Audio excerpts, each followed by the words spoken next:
সীতার রান্নাঘরে সবাইকে স্বাগত। আজকে নিয়েছি ম্যাগির একটা রেসিপি। তার জন্য এখানে গাজর, বিনস আর মটরশুঁটি নিয়ে নিয়েছি। গাজর বিনসগুলো আমি ছোট ছোট করে কুচিয়ে নিয়েছিলাম। আর ওখানে আমি 4 প্যাকেট ম্যাগি ইউজ করেছি। এখানে একটা পেঁয়াজ আর একটা গোটা টমেটো ইউজ করে নিয়েছি। এদিকে প্যান বসিয়ে দিয়েছি। প্যানে আমি সামান্য পরিমাণ সাদা তেল ইউজ করব। বেশি তেল দেওয়ার প্রয়োজন নেই, কেউ চাইলে সর্ষের তেলও ইউজ করতে পারো। তেল গরম হলে আমি এর মধ্যে কেটে রাখা গাজর, মটরশুঁটি আর বিনসগুলো দিয়ে দিলাম। এগুলোকে আমি বেশ কিছুক্ষণ নাড়াচাড়া করে ভেজে নেব।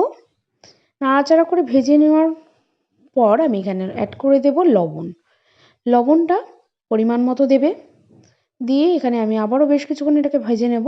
তারপরে এখানে ম্যাগিগুলোকে প্যাকেট থেকে বের করে নিয়েছি। আর ওদিকে আমি পেঁয়াজ আর টমেটোটা দিয়ে নেব এবার। যেহেতু আমাদের গাজর মটরশুঁটিটা ভালোভাবে মোটামুটি ভাজা হয়ে গেছে, তো সেই জন্য আমি এখানে পেঁয়াজ আর টমেটোটা এবার অ্যাড করে দিলাম। এবার এগুলো একসাথে করে আমি ভালো করে সুন্দর করে ভাজতে থাকবো। বেশ সুন্দর করে আমি ভেজে নেব। ততক্ষণ পর্যন্ত আমরা ওয়েট করে যাব যতক্ষণ না একটা সুন্দর ভাজার কালার চলে আসে। এবার দেখো আমি এইভাবেই হালকা হাতে বেশ কিছু নাড়াচাড়া করতে করতেই কিন্তু ভাজবো। বেশি হাই ফ্লেম দেওয়া যাবে না, তাহলে পুড়ে যাবে। আমি আবারও মাঝখানটা ফাঁকা করে নিলাম।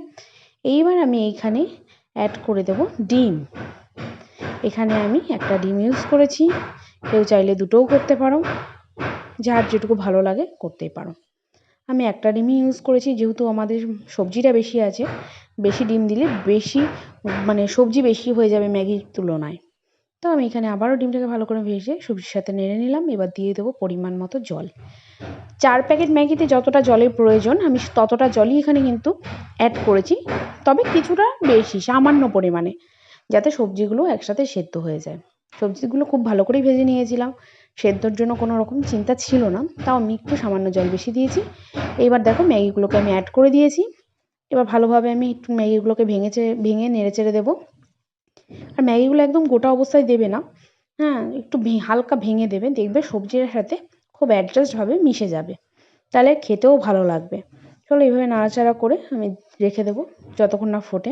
এবার গ্যাসের ফ্লেমটা আমি একটু হাই করে দেবো। এই দেখো আমাদের কিন্তু ম্যাগিটা ফুটে সেদ্ধ হতে শুরু করে দিয়েছে।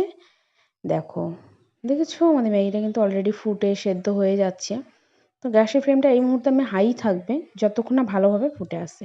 এবার ম্যাগির প্যাকেটের ভেতরে থাকা যে মশলা, সেটা আমি চারটেই ইউজ করব। 4টেই ইউজ করে দিলাম। তোমাদের সাথে সেটাও আমি শেয়ার করে দিয়েছি। কেউ চাইলে কম দিতে পারো, পরিবর্তে অন্য কিছু অ্যাড করতে পারো। আশা করি লাগবে না, কিন্তু ম্যাগির স্বাদ তো ম্যাগির মশলাতেই আছে না। তো এবার আমি আবারও বেশ কিছুক্ষণ নেড়ে চেড়ে নিলাম। মশলাটা গুলিয়ে একদম মিশিয়ে নিলাম ওই ম্যাগির সাথে। এবার আমি এখানে কিন্তু কোনো রকম হলুদ অ্যাড করিনি, কারণ যে ম্যাগির মশলাটা দেবো ওতেই সুন্দর একটা কালার চলে আসবে। তো এক্সট্রা করে কোনো রকম হলুদ অ্যাড করার প্রয়োজন হবে না। দেখো তোমরা দেখতেই পাচ্ছ মশলাটাও কিন্তু মিশে গেছে। এবার বেশ কিছুক্ষণ আমি আরেকটু টানাবো সেদ্ধ হওয়ার জন্য। আর আমি কিন্তু লঙ্কা অ্যাড করেছিলাম 3 থেকে 4টে। কেউ চাইলে অ্যাড করতে পারো, কেউ চাইলে নাও অ্যাড করতে পারো। তবে এই ম্যাগিটা একটু ঝাল ঝালভাবে করলে বেশি টেস্ট লাগে, তো আমি অ্যাড করেছিলাম, সেটা তোমাদের সাথে শেয়ার করে নিই, এখন দেখিয়ে দিলাম। ভালো লাগলে লাইক কমেন্ট শেয়ার করে দিও অবশ্যই। আর ম্যাগিটা একবার সবাই ট্রাই করে দেখবে, কেমন লাগলো জানাবে। Thank you.